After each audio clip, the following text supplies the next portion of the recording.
I call That's that. all you got for I this call big that episode? Confused Juan. That's what I call him. Confused Juan. Mm-hmm. You gotta go up at the end, like that question mark. At the end. Yeah. Also got kicked in the nuts as he was doing this, so he's also in pain. You can tell we've prepared. You can tell we've prepared a lot of special material for this episode. Right. Hello, episode 50. Doesn't that make you uncomfortable that I said it that many times? Well, yes, frankly. Right. Good. Episode 50, man. Wow. Wow. Made it that long. I did. We're halfway through having to go up a digit on that first number in our episode list. Man, we've come a long way, man. And with the material you've just heard, you can see why. I think we're on the way down. Yeah, right. This is probably the high point, and then it just kind of goes down from here. We're in You can count it by how many times Ronald says epi before the number. Well, that's like, is MP3 stuck or epi? Is this MP3 skipping? Epi. So yeah, episode 50. It's pretty big. It's like our gold anniversary. It's important. It's important for us. If this was a marriage, it'd be really quite the feat. This is the thing. But it's not. If it was the 50th anniversary, we wouldn't even be able to have sex with each other. If this was a marriage, you would have done this weird thing where you brought a third person in. Yeah, to keep it interesting. After about 40 years. Kind of got bored with one another, Right. kind of spice it up a little bit. Here's the thing. You guys thought we were jumping the shark by adding another person. Guess again, bitch. It got better. What is this like? This is like James Bond in some way. This is like Maybe. we're Daniel Craig right now. Your foresight, Ronald, is it's amazing. Oh man. I hope everybody's doing well. I know holidays are coming up and I'm sure craziness is about to happen for a lot of people. Yeah. The monster that is Black Friday. Yep. Racially Where's this going? Where the hell is this going? I think we need to stick to the 50th episode thing, just to stay away from anything that sounds like it begins with the word racial. So 50. Whose idea was this podcast? What happened? Oh man, that's a good question. I don't know. It's just like I think we just always talked about it at work. I know that sounded accusatory. Yeah. No, honestly, like who was responsible for this sham bullshit? of an episode? No, we always like talked about it at work, and like everybody would ask us what movies to see, and we were just like, let's just start recording this for the hell of it. We're an amazing resource. Why don't we put our... We have so many tools at our disposal, aka a laptop. I noticed something too. Like it couldn't be two of me's and it couldn't be two of Steve's. Because if there were two Steves, they'd be like, "This is just facts, and facts." Or with occasional, this guy knows a lot about the box office. He knows a lot. And then he's funny, but and then if there was just me's, that it'd just be like, oh no, it'd be like being in a psych ward. The microphone would be plugged into a bird or something like that. It would. I would have balloons attached to me, like up, expecting to go to another place. You know what? That movie doesn't take into consideration plumbing. I don't know that you see them use the facilities. Right. They're in the sky. Maybe at his age, he just has one hooked to him. Oh, okay. I'm going to give him the benefit of that. I see that now. That's what I was thinking. Yeah. Pixar, I'm sure, thought that through. I mean, they don't think like that go through. Yeah. So, yeah, I don't know. We just kind of decided to try. I mean, it's pretty easy to get something on iTunes. Any idiot can. Point in case right here. And we have 50 of them on there. Yeah. So. You can even do it once, have it removed, and then do it again. And then do it once more, and somehow still be going. Right. It's fun. It's been so fun, though. Like, I think that the cool part about it is, I mean, on occasion, I do feel like this is something that should have happened way before. Like, we kept talking about it. Mm-hmm. We should have started it 6 months before that, or but once it got done, that the momentum and the rhythm of it has a nice rhythm to it now. Yeah, I think that's one of our biggest challenges when we started, was like trying to decide, we were trying to I don't know, we were trying to fit ourselves into a mold, you know what I mean? Like, because we both obviously listened to some other podcasts out there. Remember those stressful conversations? Yeah, we would literally try to plan things out. Like, even talking with you sometimes, John, now, we kind of try to find a format. But back then it was like, we were so hell-bent on fitting it into a mold that we had a lot of growing pains, trying to figure out what sounded the best, what felt the most like how we used to talk at work, how it feels now when we kind of just get together and chat. We have an idea of where we're going with a format or like, you know, kind of a workflow, but it was kind of tough finding that, like, that natural fit where it could have literally been like, this was us at work hitting record somewhere and just happened to catch it. You know what I mean? Yeah. So it's cool that we've kind of found that flow, and it like grows still. Like it's more organic than ever, which is awesome. I mean, there's definitely a couple episodes that we have that, listening to it again, even like kind of preparing for like the 50th, it was like, that's probably one of the weaker ones, you know. But then there are some where like I can remember him and I just kind of on the fly being like,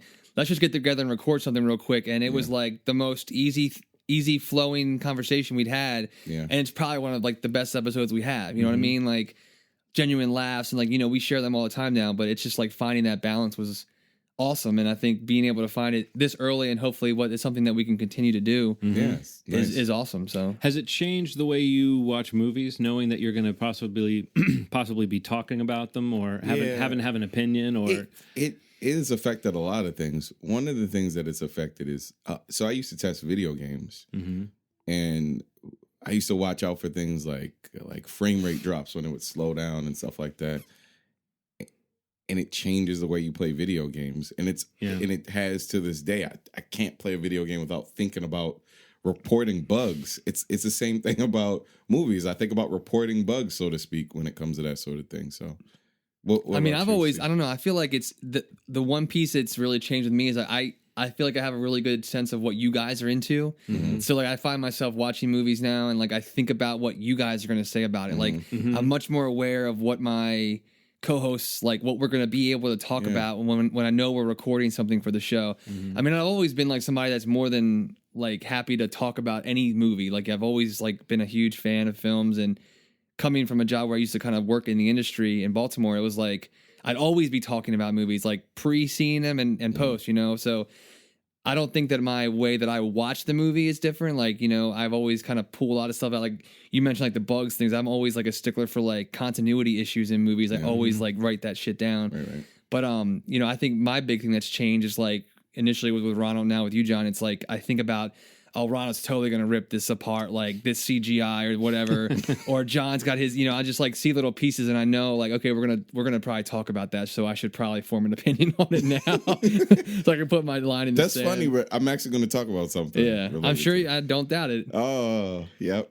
But yeah, I don't know. I think, you know, that's the only thing that's really changed my kind of the way I see stuff. I think it's interesting you mentioned that, because when I thought about starting to do this and how it kind of to fit into something, you know, having listened to it before that, it's like I think we could do a lot more tearing movies apart. And I think you can tell sometimes when we're just kind of exhausted by a movie. But like I don't think there's a lot of time spent talking about things that you don't like. Yeah. I don't know. I think that there's something about trying to find the good in it. Like I'm holding out hope. Yeah. And then at the moment when I realize the movie's not going to be that good, well, then it's like, well, now I've got to be just as studious about figuring out what isn't working about this. So I think I know why it is, though. I think that whether we will readily admit this or not, we're all artists of some sort. And I think that when you watch something, you really want to think that this person is putting their heart and soul into it. And it's almost like as if, you know, you two write and do music. If you were to write something,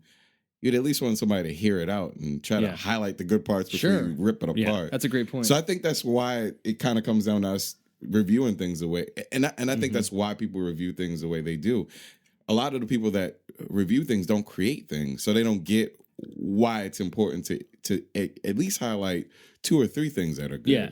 You can at least seek out those things that are your sort of stalking horses, the things you know to look for that like... Yeah. It's a weird thing to read a review or listen to a review that's just like destroying something completely without even considering the effort. Because there is effort, man. Even the Room had some effort. You know what I mean? Even the guy that did The Room was like... But, you know, The Room, I haven't seen that one yet. But, this must be really good. Everyone keeps talking about it. The most horrific movie ever. So...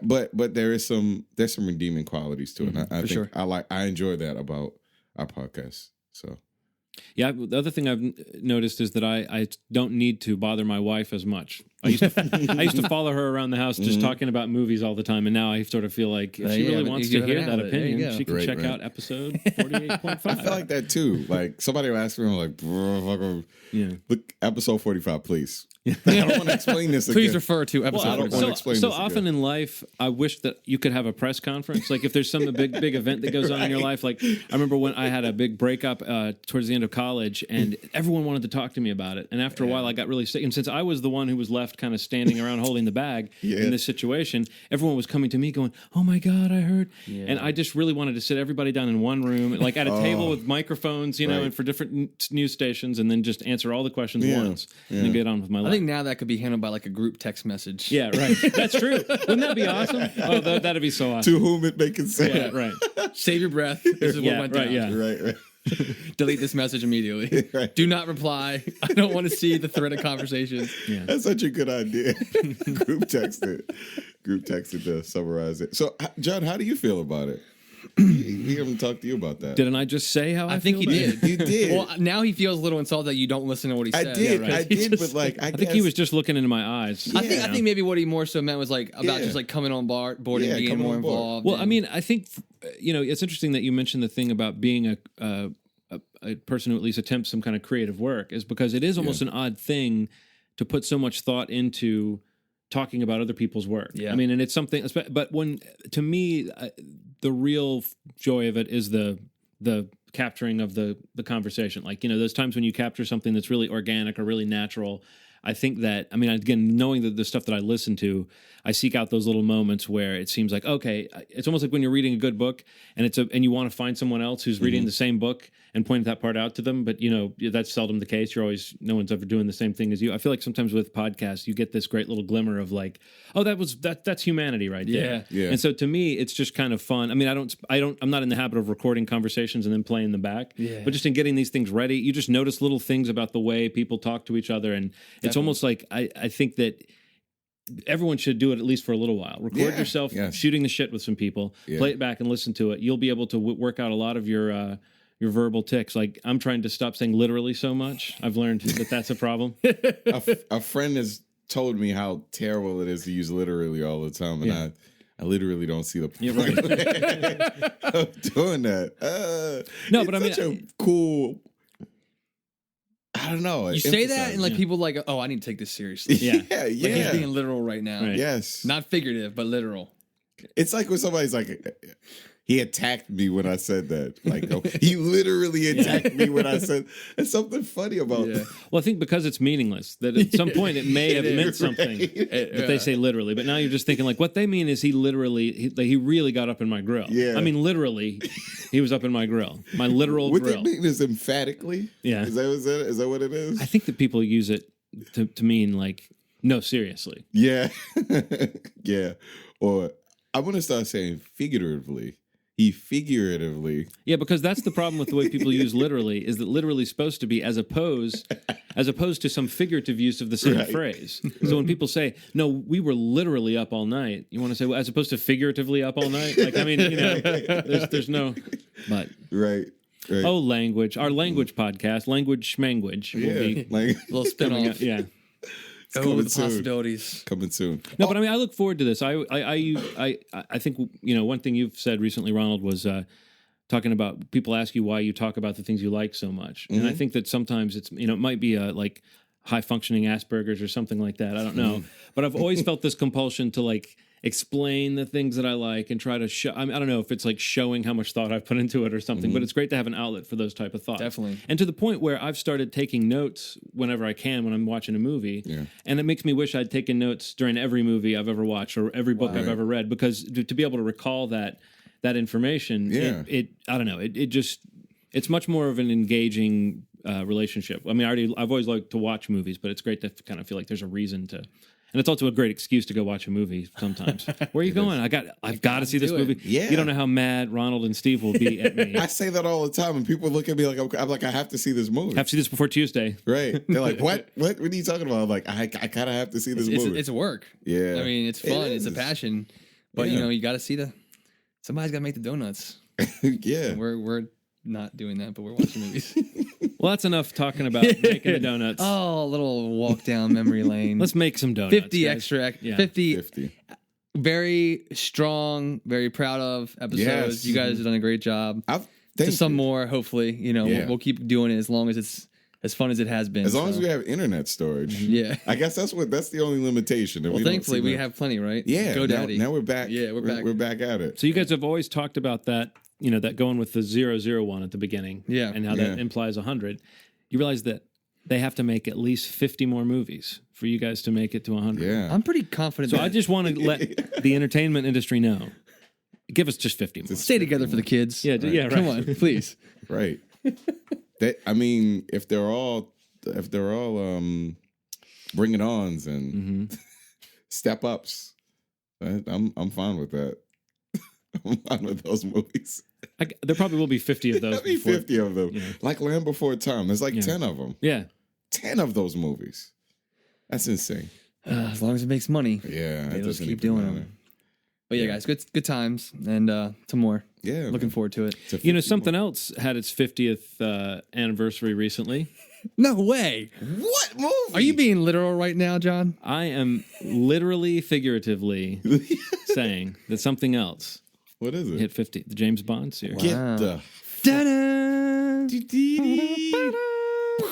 That's a gunshot. That was great, guys. Yeah, that's kind of nice how that lined up. And, just maybe could we be possibly talking about a James Bond movie this episode? Did that line up properly? Or? I think so. I think so. Nice. Ooh. Well done, guys. We're just that in sync. Yep. Even more so than JT and JC. My life is complete. Yeah, so Skyfall. We're going to be talking about Skyfall. 23rd entry in the Bond franchise. Sheesh. I was concerned maybe for a little while there that it might not happen. Yeah. After all the problems that MGM had. And Yeah, I guess but within a month, the other movie that was in danger at that point, which was The Hobbit, is hitting theaters. So it's like, Right. it's funny when those things seem like they're going to fall. I was thinking about that when I was watching Skyfall, just that, sometimes there are those movies that you're just glad to be sitting down watching. And so that I was just sitting there watching that opening action sequence, and I was just so pumped, and I was just thinking, oh yeah, and to think that like a couple of years ago this was maybe not going to happen, and now it seems like, of course, it was going to happen. They just had to get their money in order. But straighten out, it was 2010 that this was supposed to be shot, right, or be released. Yeah. Man, it's kind of weird to think about that. But And it's weird that the same people kind of came back on board. Like you usually expect them to lose a director, but it Right. was Sam Mendes back then too. So yeah, they had him lined up like right after Quantum of Solace came out. yeah. But For good reason. what, after Quantum of Solace? Yeah. Yeah, that wasn't very good. I I wasn't a fan. This is the weakest. I think I liked it more than most people did, but Really? I don't know that I have a huge, like a high standard necessarily for James Bond movies, Right, and I think I particularly liked the Craig approach, Mm-hmm. and so I think I enjoyed it for that reason, that it still seemed better to me than the Brosnan era, and it still seemed better to me than a lot of the kind of campier Roger Moore movies, but I don't know that I've ever really stacked all the James Bonds up against each other. I would, I'm probably in a similar boat because I don't know that I would say I'm like a James Bond fan. Like definitely the Pierce Brosnan era is when I kind of got into the franchise and went back and watched a few Sean Connery ones and kind of got a taste of all the Bonds. But I think when Daniel Craig came on board, I think it really kind of, with his portrayal of Bond, I think it shifted the whole like tone of the films. And I think with Skyfall, even more so than anything before. And I think that's something I want to talk about when we get a little more into the conversation, is just like the way that Skyfall feels, like its tone. And I think where it talks to like where James Bond is in life, like his age and his physical, that piece, I think is really handled kind of interestingly in this film, which reminded me of Dark Knight Rises a little bit, how that dealt with age. But I think they deal with like a guy who's got scars. He's not literal and figurative scars. Literally, you're on fire today. You are. I've gotten the difference between literal and figurative worked out. Not literally on fire, just figuratively. Right. But yeah, I don't know. I think you guys will let me know if I'm literally on I'll fire. tell you. Yeah. Okay. The Daniel Craig Bond is just so much more. I don't know. I was a huge fan, in the first his first shot as Bond, but he just has like this. It's a the physicality of his Bond, and like the fact that when the gadgets fail or when something else, like all these sexy toys that he has, when they don't work, like his fists can still work, or his fighting skills. Like there's more than just the suave like talker, the brooding gentleman. There's like muscle behind an agent. You know what I mean? And I love that about his Bond. Up until this point, all Brit leads. Very soft. I don't know how else to say it. Like these guys, you would trust them behind a gun, but when it came to anything else, like they couldn't disarm anyone really. Well, I think the last Bond that, and of course, everyone says Connery was, in general, people think of him as like the definitive one. Yes. I think even those movies had a sort of campiness to them. Oh yeah. But I think that Connery played him a lot more kind of like a gruff kind of a thug, not a thug, but like a tough guy more so than Roger Moore did. Yeah. And then I think that once Roger Moore, that era really turned the movies into something else. Like the how ridiculous the opening scene could be, and just how the stunts would become so insane. I think that it got really pretty far removed from this idea of this kind of cold-blooded killer. Right. And I think that what they did with Daniel Craig in particular, not so much with Pierce Brosnan, because I feel like that had like invisible cars and ice castles, and it had all these these crazy elements that felt like they were getting further and further away from the kind of kernel of the original idea. And the Daniel Craig movies, to me, symbolized kind of a return to that idea that Bond was not such a that he was suave, but he's kind of a misogynist asshole. He's kind of a he's a chilly guy. He's like, and I think that what they've done over the course of these three movies is kind of get that Daniel Craig Bond a little bit closer to the kind of wisecracking Bond of the earlier movies, but without losing the kind of darkness. I think that this movie has a lot of really violent bits in it, and a couple of things that didn't even sit that well with me, that felt a little too dark. And same. But overall, I thought that Daniel Craig's characterization was, continued to kind of carry the day. I thought maybe they gave him a couple too many kind of cute quips or attempts at those kind of one-liners. But there was some really, I really felt like as the movie went along, those things became more apparent. I think the first half or so was pretty on point, pretty awesome. Like I really loved the little asides. Just to talk about some of the characters that really stood out, but I thought that Ben Whishaw as the new Q was great. And their little opening scene in the museum where they kind of have this little verbal sparring back and forth was great. I thought other parts, the verbal sparring felt, there were times when, you have line and then a line, it feels a little stilted, but I thought that was great. And I love when he gives him the gadgets this time around are not on the face of it not as amazing as they have been in the past, and Bond kind of comments on that, and what he says is, well, it's hardly Christmas, is it? I thought that was a great little I actually chuckled out loud at that, and I think that there were a lot of moments like that really felt like they were really playing off that history that the movies have. And you get that from it. Like there's a couple like kind of winks to the Bond of yesteryear, I like that, but we all like the Craig Bond. None of us have I absolutely do. Yes. Maybe my favorite. I would say my favorite by far. And I know that, again, admittedly, I don't have the history like with as many of the, Roger Moore, even Connery, who you always hear is the Bond. Yeah. I kind of like, and it's kind of hard Brosnan, to argue with that. And I really can't have a place to, because I haven't seen them all, but. Really kind of, I was really big fan of Casino Royale. I thought that was pretty awesome. But I feel I think Skyfall was my favorite one of what Craig has been in, and actually of any of the ones that have come out in my life, like probably that I've seen, like the Brosnan films, for a lot of reasons, like you just mentioned, John. But I just like I don't know, I just really enjoyed the tone of the film. I just felt so much more urgency and like it being more personal and not some big global. Like this global play for domination, it wasn't that. It was coming back to one person's vendetta against one person, and how everybody else kind of gets sucked into that. And I think that like that personal vibe that the film carried from beginning to end, with what happens to Bond in the opening sequence to what happens to another character at the end of the film, I think it all kind of comes full circle. And I kind of liked how it kind of pulled it in a little bit and didn't go for like the big grandiose thing, whether it's about the villain's plans or the gadgets, like you said, or anything like that. And I love there's a lot of throwbacks to some of the vehicles in the film and just character references. And, I just thought it was a all around just a really cool experience, and seeing it, in a theater, like, it's just it's one of those movies where I feel like it was an experience to see it in a theater. I thought the action, while not like crazy off the wall, the opening sequence, I thought was awesome. When he literally jumps into the back of that moving car as it's like breaking apart, and he just gets in there and he's just like.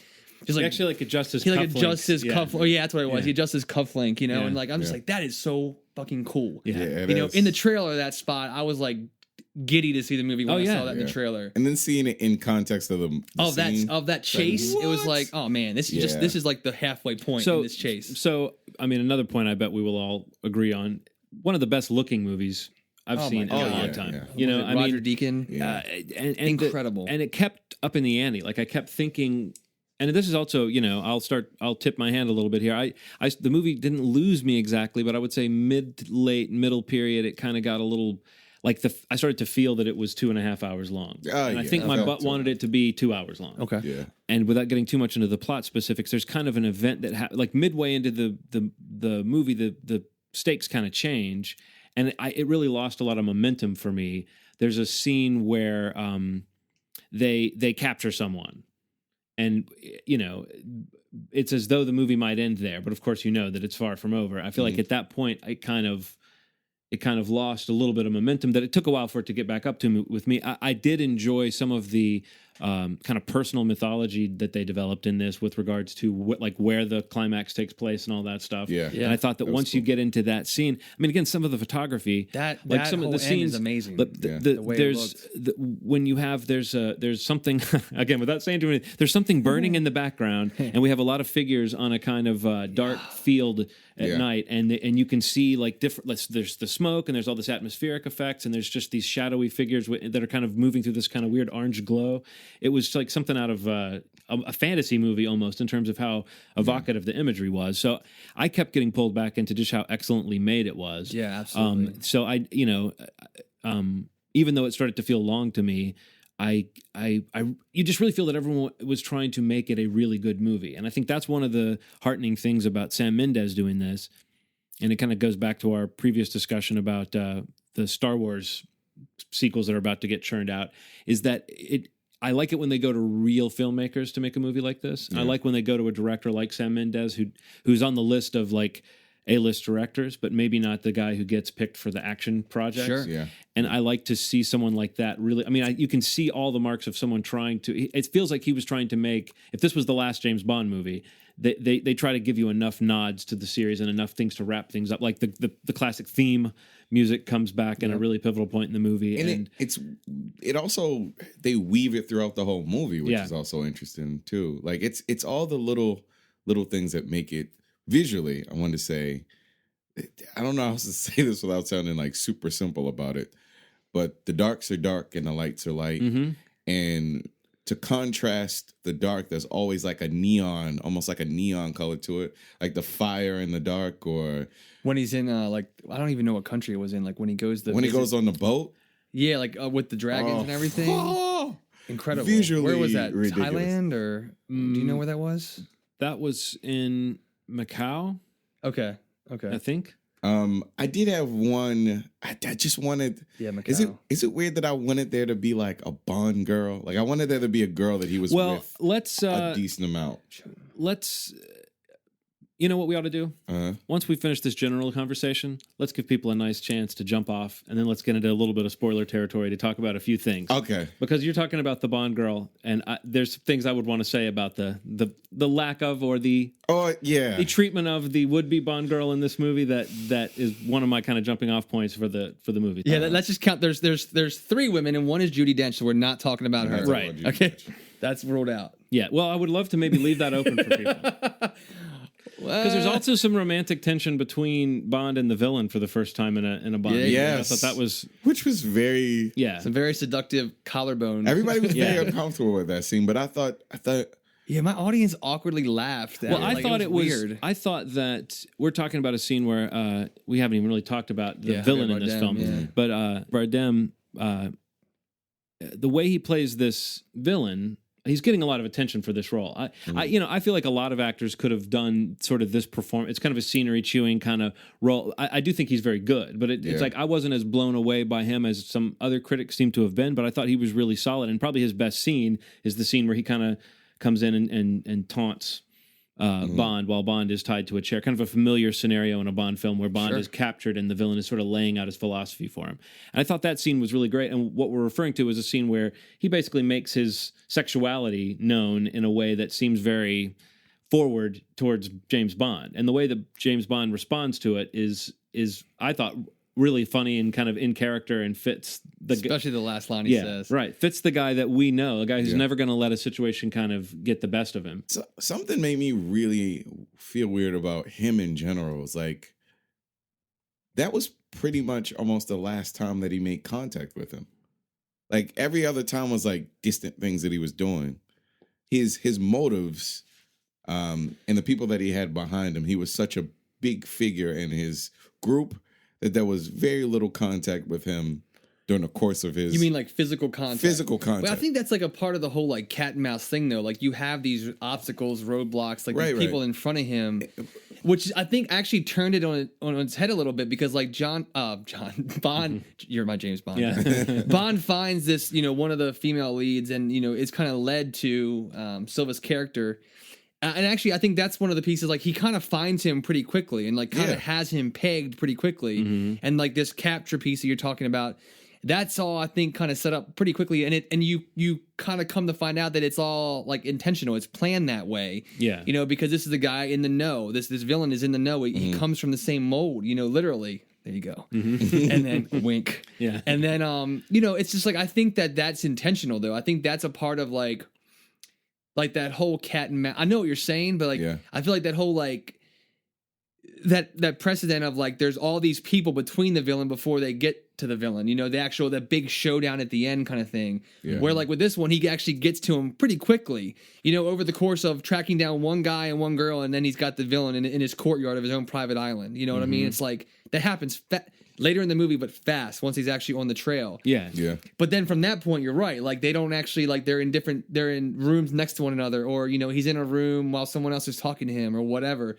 And I think I kind of like that. Like how it too. It didn't really bother me as much like that they didn't really physically show off or show down rather. Yeah. I felt like the fact that they kind of met quickly, got a taste of one another, and like kind of knew what they were working with. I think actually Silva much more in the know than Bond, for the majority of the film. Until he catches on. But I mean, I think it kind of bringing us to that scene at the end, like, again, we're in spoiler territory right now. Like when we're in Scotland, when we see where James Bond like had his childhood, I think that's the scene like where you actually see them physically sharing space again. And like, and then I kind of like that. And then the whole, one more thing, the whole idea that he presented to him that basically they're expendable.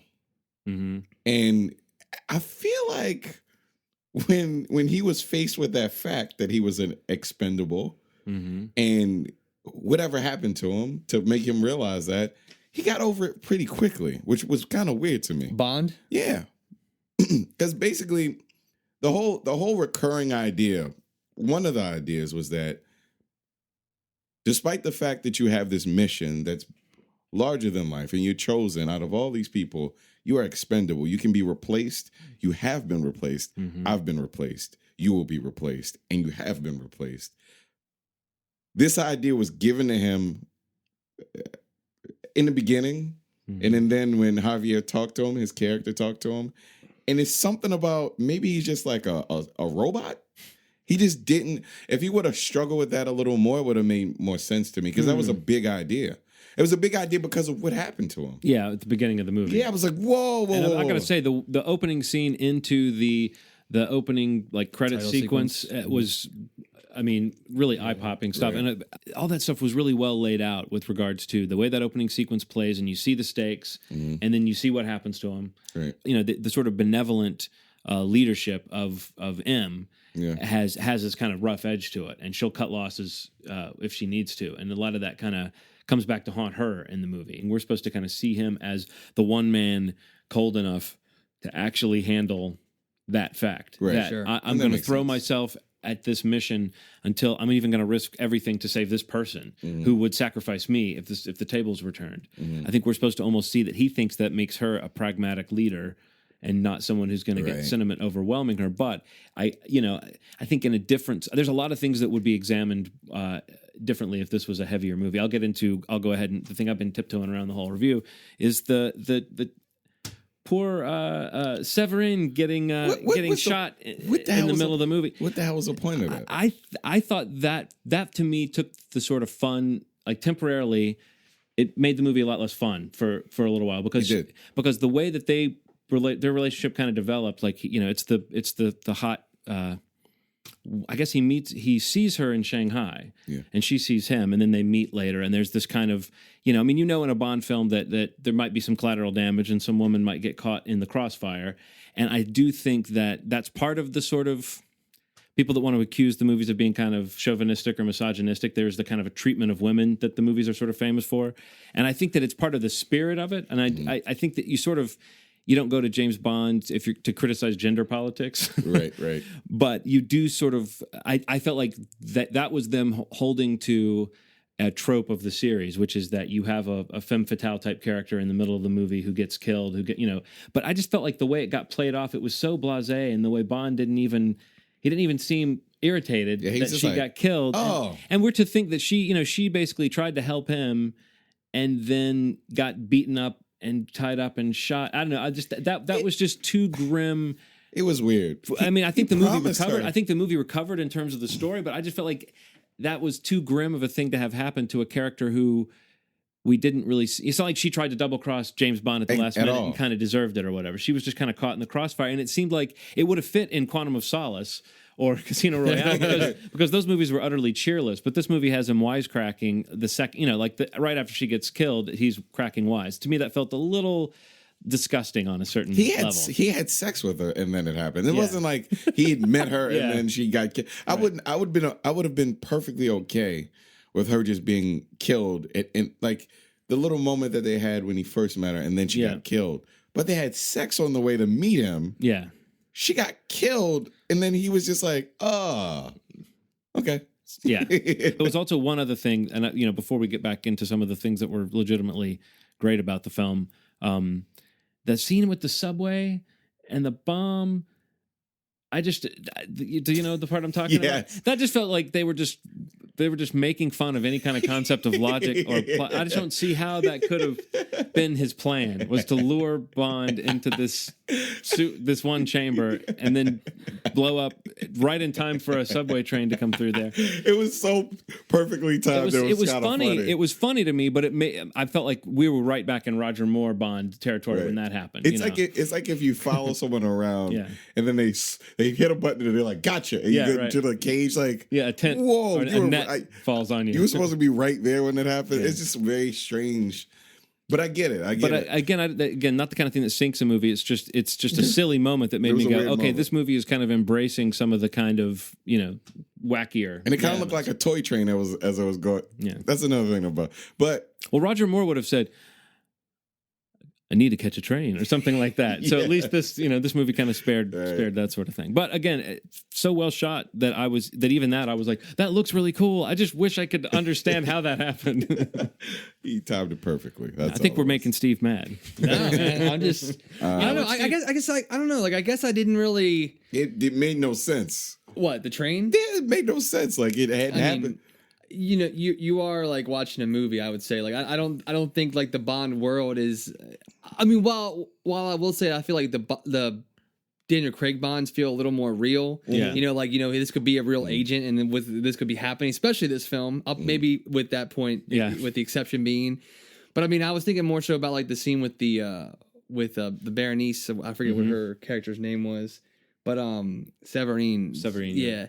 I don't know. It didn't really it didn't take me out of it because it just kind of made me I felt like it was trying to go along with the theme of like just how expendable everything was, whether it was Bond or how Silva felt about his betrayal with M and all these things. Like, I thought it was maybe just him flexing like how he can do the same thing that he felt was done to him. Yeah. You know what I mean? And like, and playing to Bond's inability to shoot, knowing where he was and knowing that he failed every test, that M lied to get him in the field and to basically throw him, as he put it, I think you could out have to the that wolves without, kind of thing. without the sort of grimness of the thing I'm talking about. It didn't ruin the movie for me. It just made me think, wow, Bond really is a dick. That he didn't even flinch. He didn't even flinch. Man, and I'm not just saying it's sad that she got killed because she was pretty. So to talk about this whole dark tone of this movie, man. See, to me, it didn't seem darker than the last two. It did. I mean, like, there was except for the one scene I keep mentioning, but that scene, and then the something about how this scene was filmed, the court scene. Love that scene. Yeah, it was. When dark. you're saying dark, do you mean like a sense of dread? Or are you talking about the way it physically looked? Just it physically looked and the way it felt. Like, I think the movie. So yes to everything. I think, yeah. All the it just above. felt that's dark. the thing. After 50 episodes, Steve, he's learned to just like, agree with you yes, wholesale. Yeah. The three movies. Let me just say what I want to say. The three movies just felt. This felt darker than any of the other movies. Period. Like, just the way violence is handled in it. Okay. The way. I would have to see the other two, but the way I felt was that this one had so much more humor in it.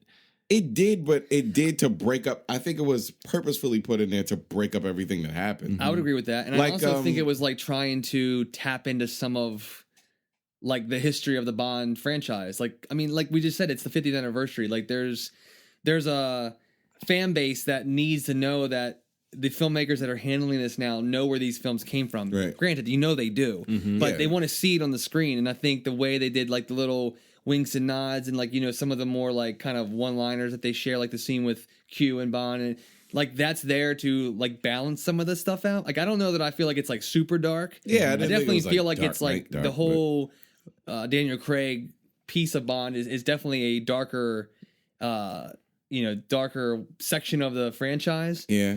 But I think like what really strikes me as dark is like just the themes of this film. Yeah. Like, not like I said it earlier, but I think just what feels darker like to a person is like what one person does to another. Yeah. Like I feel like these grand schemes of like world domination, like of a poker, of a casino game, or I don't even remember Quantum of Solace, like what the grand scheme was, but like what I remember from things like that are like these little stories where it's not really a little story, but no, I know what you're talking about. It like comes down between literally all this is happening because of Silva, what happened with Silva and M, like before Bond was a blip on the radar in this world, and that's like really interesting to me. I think that's a dark territory. I think that it takes place inside of a person's body, in their mind, in their mental state of like how you don't come out of that, being okay. Right. And it doesn't just stop, the agent, again, I'm sorry, spoilers or whatnot, but like, the way Silva explains it to Bond and trying to appeal to him in a way, to explain why he's doing what he's doing and how he can do what he does is because like, he has that sense of expendable and, I was forgotten, but you can't forget me because I have this ability now that was thrown out. You know what I mean? Like, I think that's scary, and I think that's something that Bond, Daniel Craig's Bond, and not many other Bond iterations that I've experienced has really dealt with. Is that one person that has the vendetta against one other person that everybody else is like a casualty of. Yeah. Do you know what I'm saying? Yeah. I think that's why that's dark. I think that's why that scene was so dark. Because when he wanted to kill her, he wanted to kill him. He was just like, he brought all of his people to court to kill her. It wasn't like an elaborate out. And there wasn't like a hiccup in it at all. Yeah, he had his tunnel vision on one person. And that's it. Yeah, there's something scary about the guy who just won't stop. Yeah, and I mean, and it's like when he's coming for you, and like she was kind of unshaken by a lot of it in a lot of ways. It starts to get to her a little bit. But I mean, that scene that you're talking about when she's at the ministry, like for explaining what's going on with the service or with the program, and like Tanner's getting these texts from Q like to get M out of there, like he's on his way, whatnot, and like he doesn't stop her because like she's getting this moment of explaining, and it's just like a really cool scene, and I don't know, it's just like she's unbreakable in those moments, and I think that's pretty slick. But yeah, okay. So budget of 150 to 200 million. Yowza. Box office, it's already made 569 million worldwide. Wow. You think they're going to make another James Bond film? Yeah, it's looking pretty good. Yeah. Is it going to be Daniel Craig? Yeah, I think he's signed on for 2 more. He's signed for 5, but two more. Yeah. But he has been since the kind of press tour for this started, I've caught him in a couple of places sort of talking about how he feels like he's playing, I don't know if it's just a salary thing or something, but he seems to be sort of talking about feeling like he's played this character too many times. I've heard that too. That's why I was wondering, like, it doesn't necessarily mean he's gonna do it. Yeah. I've heard a lot of weird rumors about. Did you hear the Idris Elba one? Yes. Can I tell you something? Okay. Can we talk about that? Okay. Are we all in favor of Idris Elba? All right. Okay. Yeah. So hold Why on. not? That This has been a rumor since like GoldenEye time. Yeah, I remember. Yeah. That was going to be a black Bond, and I mean, like, I don't. Do you remember when they were actually talking about Wesley Snipes? Yeah. That would be him now. They were. I know, it was like Blade Wesley Snipes. No, they wanted it to be him with the what movie was it where he had the bleached blonde hair? Oh God, Demolition Man. Yeah, that they would wanted be it to be horrific. No, yeah, Idris Elba would be perfect. Man. But I guess I'm not a big fan of making characters black for the sake of making them black. But this feels he has such a good. Well, there was an uproar when he was blonde, so let's see how a black James Bond would do. It's a big deal. Probably amazing. I mean, I think he'd be. I feel like good. if they could do it without making it a big deal, I think because I'll be honest, I don't think that people are excited about that idea because he's black. I think it's exciting to realize it's like a secondary excitement to go, oh, that's kind of cool that we could actually see something like that happen. But I don't think, there's like, it'd be like, I don't know. There's a lot of scuttlebutt whenever that happens about whether you can take a classic character and change the race, whether it changes the character. Yeah. I think James Bond has proven to be such a, I don't know, just a transformable character. I mean, different actors have played him. I would love. And the great thing is they wouldn't have to explain it or reboot the world or anything around him. Yeah. I think the cool thing to do would be just to say, like a lot of people have said, would that then somehow come along with an explanation that James Bond is like an identity that gets passed down? Right. I don't think they should ever try to explain in universe why James Bond is a different guy sometimes. I feel like that feels a little like, I don't know. To me, that would somehow try to set up the idea that all these movies have taken place in the same world, and that's just insane. That would be stupid. It's crazy. Yeah, you're right. But I guess you have to reset a little bit when it's a new actor. We'll have to see. They would have. I know they would have really cool ways for the villain and some of the members of MI6 to address the fact that he has a different vibe to him, and he reminds me brute sort of. His physicality is even more like. Yeah. So that would be solid. That would be interesting. So yeah, I'm pro. So we've already cast Idris Elba in James Bond 51. Yeah, I would love to see that. 24. Oh, that's right. In the 51st year. No, I'm talking about they should do another 26 movies with Craig before they move on to that guy. No, but here's the thing. Can you sort of see, looking at that arc over those 3 movies, I mean, it's almost like you could imagine if you were an actor feeling like you made a pretty complete statement. I mean, a lot of actors do that sort of action adventure movie that doesn't even turn into a trilogy or a series. So I could totally see Craig wanting to leave, but I don't know. He's so solid in the role. I would almost like to see him be one of those actors to have a little bit of a longer stay with it. I will never understand that. I just feel like this is probably just, I don't know if it's selfishness or whatever, but like if I was an actor of his, I think he's a good actor. Great. I mean, he's been in some other films that he's been pretty good in. He doesn't want to be. I love him, and small role, but in Road to Perdition. I don't know if you remember him in that. Well, that was another Sam Mendes movie. And I mean I love that smaller role. Anyway, I just think like Jude Law's great in that too. Yeah, I love Jude Law. He's not in enough movies. Mm-hmm. I think that. Like if I had that opportunity to be 52.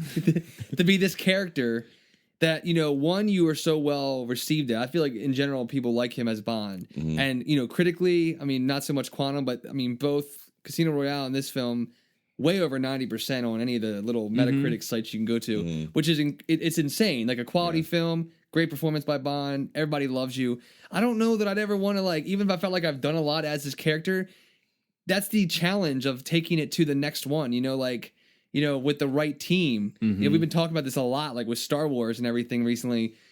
This is obviously a resurgence for this property, this has almost never happened. Mm-hmm. And now that it did, even 2 years later, the biggest opening, ever for a domestic release for a Bond film, the second biggest in the UK behind a Harry Potter film. This movie is there's a chance this movie makes almost $1 billion, one Bond film. Obviously you're doing something right Yeah. I would challenge you to continue. I mean, I would not like to see him dip out before his, if he's got 2 left, take it to 5, man. See where you can go with it, and then hand it off to Idris, and let's see where he goes. I think the reason a lot of actors are reluctant to sign on to this type of part at all is because of just that when it's a successful series, the assembly line has you getting off one and kind of getting ready for the next one. I understand that, but you're, I don't know, in the sense of only 2 more, and then you can go back to doing, and at that point you can sort of be, now you're on the Mount Rushmore of actors for a little while. Like his profile has risen so much since he started doing those movies. Yeah, I mean, if you have 2 more solid films, like in the direction this one took it, I mean, there may be conversations of maybe that's becoming a definitive Bond. I don't know. Who knows? I mean, but we know Daniel Craig is listening. We basically think it would just be contrary on your part to leave the part at this point. We know you just be trying to act cool. He's cool the only one Bond to really have that sort of stamp. We want to be talking about you this time next year. Yeah. I feel like the James Bonds, 2 more years. The people that have done it in the past kind of like sink though. I mean, Pierce, come on. He was in Mamma Mia. Come on. Let's be honest. Buddy. Did you not see him sing in Mamma Mia? Come on, buddy. It's just after you do that, there's nothing else to do. But he has proven. He did a Girl with the Dragon Tattoo. Great movie. Yeah. Can't wait to see the next one. So I don't know. He's the exception to the rule. I don't know. I like him as Bond. I like this film a lot. Yeah. It's like, I don't feel like, except for the opening sequence, there isn't like any like huge action scene. But I feel like you were kind of talking about earlier, John, like there's so much visually, even if it's not a blowout, the crazy ass action scene to keep your interest and to make you visually stunned, like the scene in Scotland or in the courtroom, like Ronald said. There's so much going on, and I feel like some people may even find joy out of the subway scene. I know you guys didn't, but I mean, I just think that like Sam Mendes has done a great job with this film, and I've always been excited to see what he was going to do with it when I knew he was going to be directing this years ago. But it's just such a great step, and I'm really excited. Like Quantum let me down, and like it's like, okay, now I can be excited about this franchise too. I love franchises in general. I mean, as long as they're handled properly, and I think that this has been handled pretty well. And I don't know. I think it's a huge plus for the franchise. So, how long do you think Silva spent on those little hacker animations that pop up in someone's computer? Man, do you think he had like a web design team working on that? Or I liked him a lot. I love that. I think that plays his character. It's like just such a cheese ball. Yeah. Like, for all of your technology and crap, I did this like so easily, and look how shitty it looks. Right. I can just fuck your shit up that easily, and it looks like a 10-year-old made this. I loved it. I love that he seems like he's so proud of that stuff. Like, look at that anime. Like, he seems like he would say something. He's such an amazing character. He was good. I would say it's definitely my favorite with Craig in it. Oh yeah. I mean, I think there's like some pieces of some of the Brosnan films I just liked because I remember, I guess, thinking they were so slick because it was like my kind of introduction to the Bond series when I was younger, and like of course the video games were like a huge part back then, like the GoldenEye and everything. Like, so there's a cool factor there, but I think just as a film, absolutely my favorite Bond film. I mean, no doubt for me. You kind of have to look at as a movie. Yeah, this is one of the best films overall that they've made. Like as far as a standalone movie that you could just point to as an example of really across the board, really good filmmaking. For sure. So yeah, go see it. I think that's what we're trying to say. Yeah. So if you're one of the people that if you're that guy that hasn't seen it yet, apparently according to the grosses, go check it out.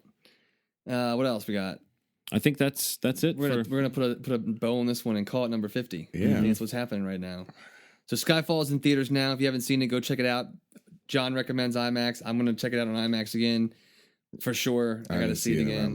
Me either. Well, maybe we can go see it again in IMAX. Yeah, we should do that. We should go together. Maybe make it some lunch, see how it goes afterwards. Sounds good. Commemorate this special occasion. Sexual favors. Who knows? Let's not get ahead of ourselves. Little hanging dandy.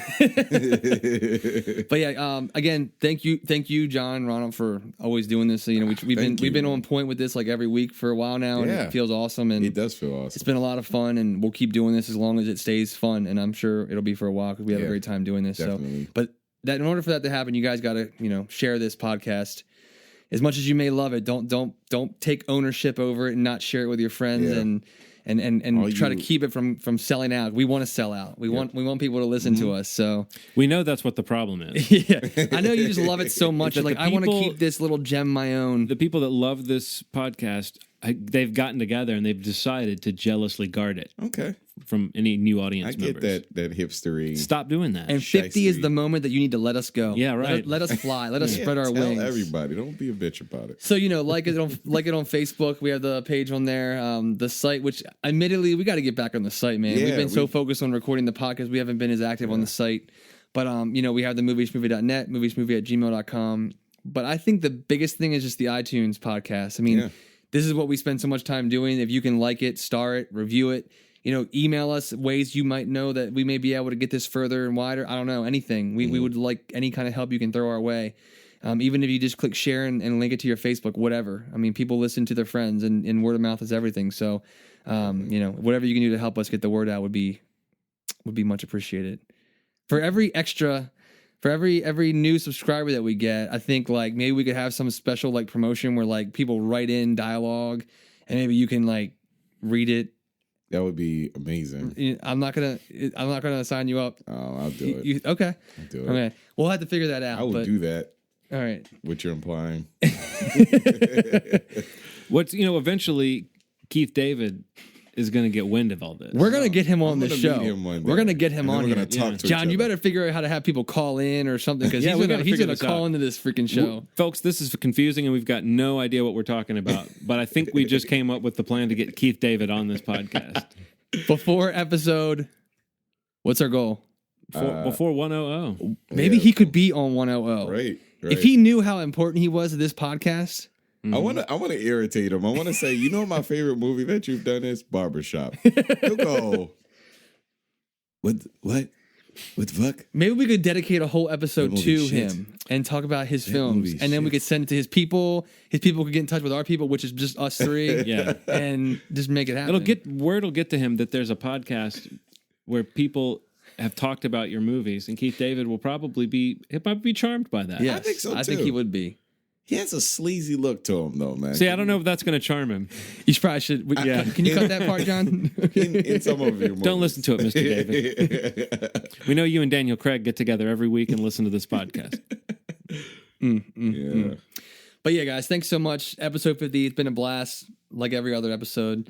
Do you guys have anything else to throw in? Do you want to tag this with? Anything that you want to promote or direct people to?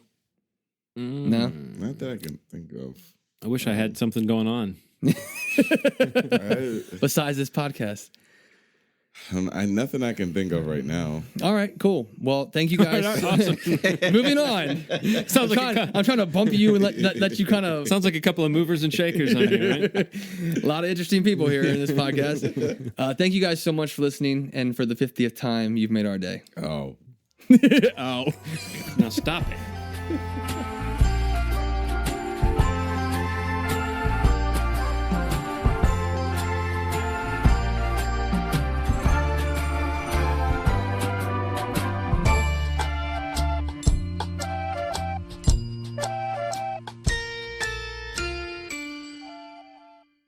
Guess not. No. Check. Talk it up a little bit. See how you sound. Hello. Did it say to hold it like that? What are you doing? It's what it looks like in the picture. To hold it that way? I'm not holding the mic at all. The place it there. You think it should go like that?